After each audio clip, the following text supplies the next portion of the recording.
Well, hello, and welcome back to another podcast episode with Brittney Bundles. You are listening to the Brittney Bundles podcast, where we empower people through entrepreneurship. And today we're going to talk about 5 ways that you can know what your customers are thinking. Okay, this may have crossed your mind. You may have, wondered to yourself, I wonder if my customer thinks that I'm professional. I wonder if my customer thinks that my work is efficient. I wonder if my customer enjoys doing business with me. I wonder if my customer is satisfied with the value that I'm offering them. And so a lot of these questions can play in our minds. I know with me, that's a question that I would constantly ask myself, especially in the beginning of business. And I can say especially in business today, I want to make sure that whatever I'm doing, I'm not just doing it for my sake. I don't want to create a business because I just enjoy business, but I want my business to provide value and provide insight and provide motivation and be able to provide good extension. So I have so many different business genres that I'm in, and they're all connected and tied, which I'm thankful about. Or I can say the majority of them are all tied in together. And I'll be doing some more podcast segments on how to do that as well. But wanting to aim for success, I'm wanting to aim to ensure that everyone that I'm interacting with is getting value from our interaction. And so I'm going to be sharing today in this podcast 5 ways that you can get inside the minds of your customers and actually understand and know firsthand what they're thinking. Before I go further, I want to let you all know to stay tuned on this podcast, because in just a few days, we're going to be coming out with a brand new podcast segment.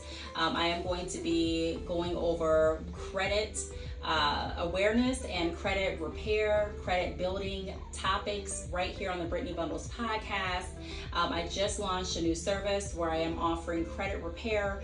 So if any of you are interested in repairing your credit, you probably already know, if you follow me, that I have years of experience in the financial industry working as a loan officer, and I decided to tie another one of my skills into what I'm offering to you all. So if you're interested in credit repair, be sure to reach out to me. You can go to my website, badchickhair.com, or you can go to my newer website, keepingupwithbrittney.com.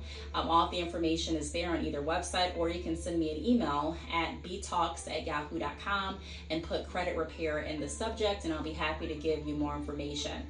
So I'm going to ask that you go ahead and share the podcast, let people know what we're doing, that we're going to also have credit repair, credit awareness type of podcast starting in a few days. So they really want to make sure that they're joining in. Not only entrepreneurial topics are going to be discussed here, but we're also going to be discussing credit. It's really, really important. I speak with so many entrepreneurs that talk about wanting to access funds for their business and not being able to because their credit doesn't allow them to get approved for business funding.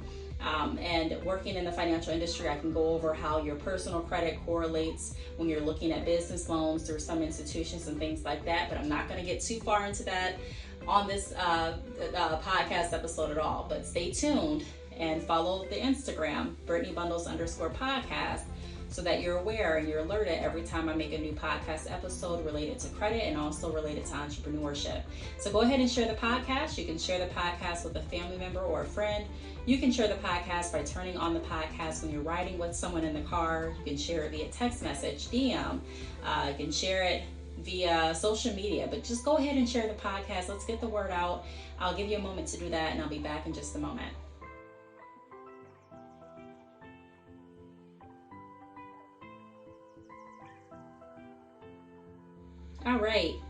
All right, everyone. So we're talking again about 5 ways that we can know what our customers are thinking.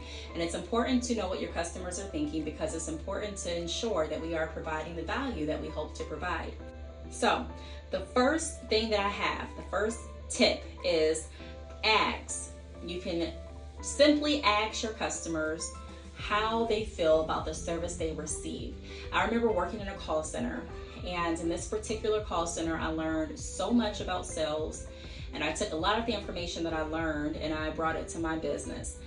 But we would ask at the end of the call, are you very satisfied, or are you satisfied with the level of service that we provided, or the level of service that they received today?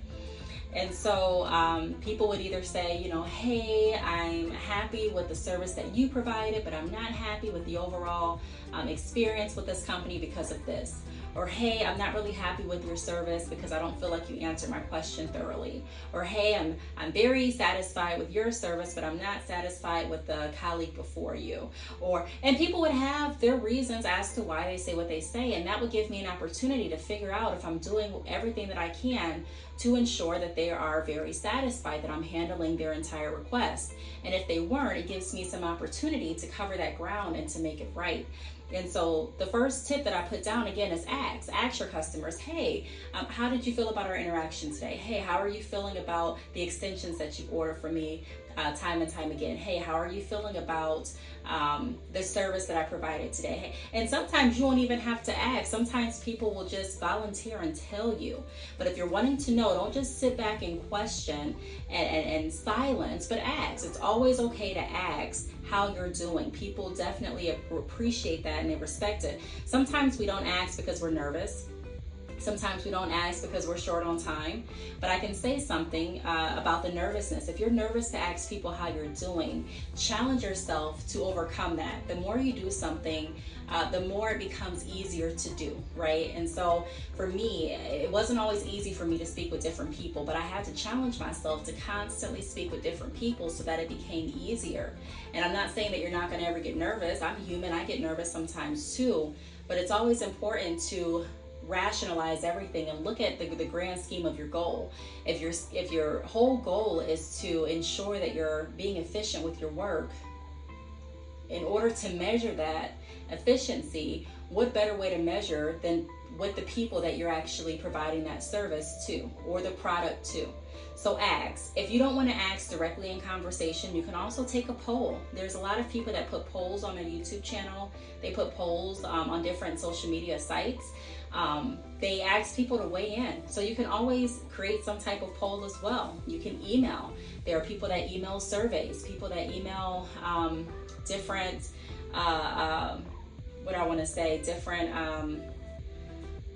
there are people that email different email templates and they ask for a testimonial. They ask their customer or their client how they feel about the service they receive. So there's different ways that you can ask, but the whole gist of this first tip is just ask, okay? The next thing that I want to go over in regard to ways that you can tell what your customers think is paying attention to their reaction.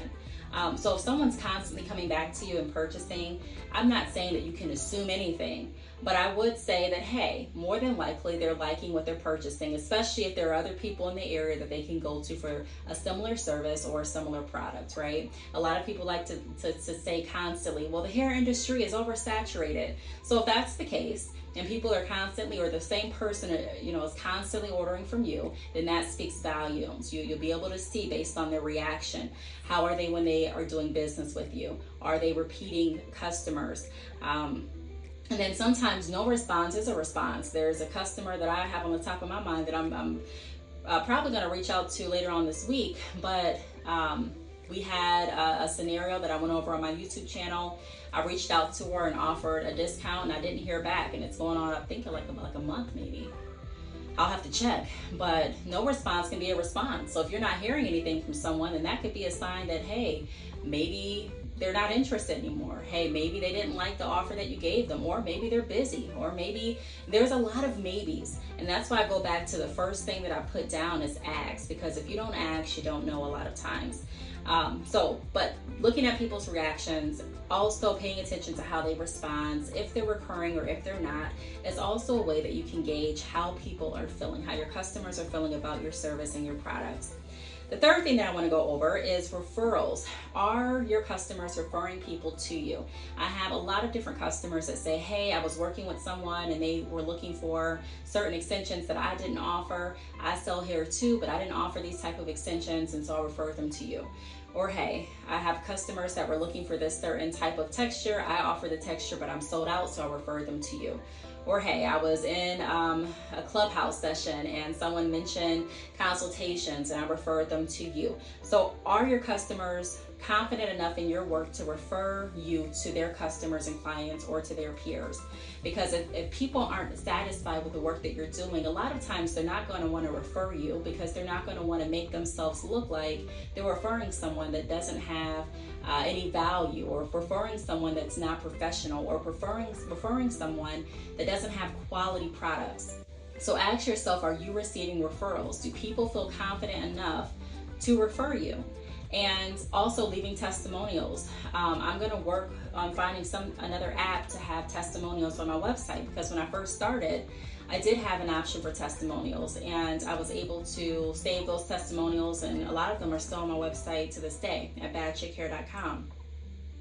I asked for people to leave me referrals and testimonials on my Facebook page, and people went over there and they left testimonials too. Not everyone's going to leave a testimonial though, and that's something that I found out the hard way.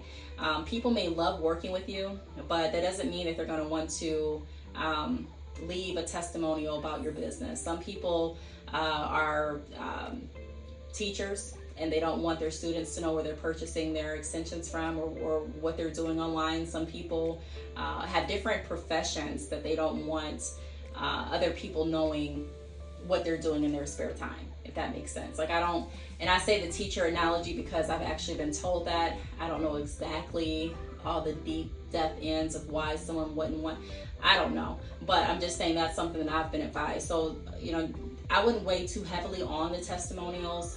Yes, it's great if you can get some, but the longer I've been in business, I found that it's easier for me to hear people say, I really like what you're doing, than for them to actually go and leave a testimonial. Just like people may watch my video and email me and say, thank you so much for making this video, but they won't click the like. Or you may see a video where I have comments and people are saying, thank you, great information, but there's no likes. So, for people to actually leave likes, testimonials, it takes energy, and not everyone's going to do that. So I wouldn't get discouraged right then and there. But I'm letting you know that is another way that you can gauge how your customers are feeling. All right, so the next point that I want to move to is questions. So if customers are constantly asking questions, they're coming back to you and they're asking you this and asking you that about your services or your products, that's a good sign, because it shows their interest. A lot of times people may get annoyed when customers are constantly coming back asking questions, and they may feel like the customers are not serious buyers, that they're just wanting to ask questions and take up their day. But for someone to come to you, especially if you feel like your industry is saturated, and ask you questions, think about it in a different perspective. Think about it in another light, instead of saying, well, they're just on my line trying to irritate me. They could be on anyone's line irritating them, right? They could be with any company, emailing them, calling them, talking to them, but they're here with you. So that is huge. Out of all of the millions of companies that they could have reached out to, they reached out to your company. Let that sink for a little bit. I don't think we give ourselves enough credit. That's huge. So even if it's not a sale at this point, they're showing their interest. That's another way that you can gauge what your customers are thinking about you, because is someone going to be interested in something that they don't see value in?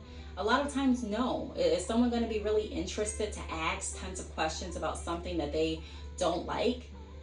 Not really. So it's important, unless they're really, upset with the something regarding your company. But if they're not going to want to, spend time asking about something, the majority of people, that they're not somewhat interested in.